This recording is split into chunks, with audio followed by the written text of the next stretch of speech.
First time बेहुलीलाई हाँसेको देखेँ guys. यस्तो त मैले कहिले जानेको थिइनँ। सम्पूर्णजनालाई नमस्ते, वेलकम छ तपाईँहरूलाई फेरि मेरो मिनी ब्लगमा। आज हामीहरू जाँदैछौँ भाउजू बहिनी भतिजी भएर बिहेमा र म चाहिँ यहाँनिर मुन्टो लट्काइ हेरिरहेको छु चाहिँ कहिले आइपुग्छ भनेर भन्दा भन्दै यहाँनिर तोरीबारी आइसक्यो र बिहे घरमा चाहिँ हामीले पुगिसकेका छौँ। गाइस यहाँनिर हेर्न सक्नुहुन्छ मान्छे चाहिँ बहुतै कम रहेछन्, किन भन्दाखेरि मान्छेहरूले केटीपट्टिका मान्छेहरू कोही पनि त्यसरी लाइनमा नजिकैको रहेछन्, जल्ती पार्टी चाहिँ रहेछन् यिनीहरू, त्यही भएर चौकीहरू पुरै खाली छ र हामीहरू पनि छिट्टै आयौँ।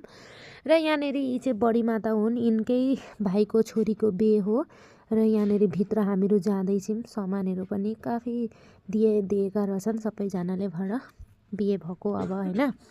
र अब यी बेहुली चाहिँ यहाँ हुनुहुँदो रहेछ। बेहुली चाहिँ कति राम्री देखिनु भएछ। यसरी बिहे भएर जाने चाहिँ हर केटीको नसिबमा हुँदैन, किनभनेदेखि बिहे हुन पनि भाग्य चाहिँदो रहेछ।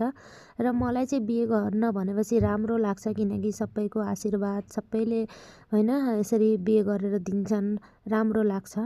मलाई चाहिँ भागेर जाने मान्छे मन पनि पर्दैन, अरू भागेर बिहे गर्न पनि राम्रो लाग्दैन मलाई। र यहाँनिर यी बेहुलीका दादाले चाहिँ यहाँ बोकेर लिएर जानु हुँदैछ मण्डपसम्म।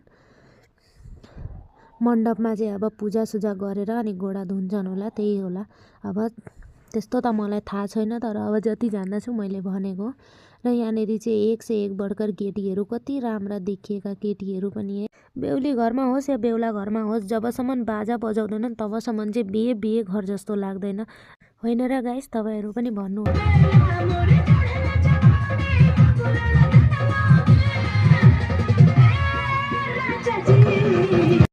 र यहाँनिर चाहिँ यो दादाले चाहिँ कसरी डान्स गरेको केटीको जसरी नै भनेर चाहिँ म यहाँ कानफुली लाउन थालेँ। कानफुली खोलेर राखिदिरहेको थिएँ किनकि मलाई कान चिलाइरहेको थियो र यहाँनिर मलाई कान चिलायो भने चाहिँ म कानफुली खोलिदिइहाल्छु, लगाएर बेसी टाइम बस्न सक्दिनँ।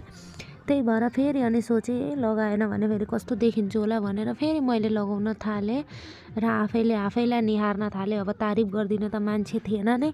र यहाँनिर भाउजू पनि कति राम्री देखिनु भएको रहेछ। आज त भाउजू र म त ग्रिन भइछौँ, नन्द भाउजू नै गाइस।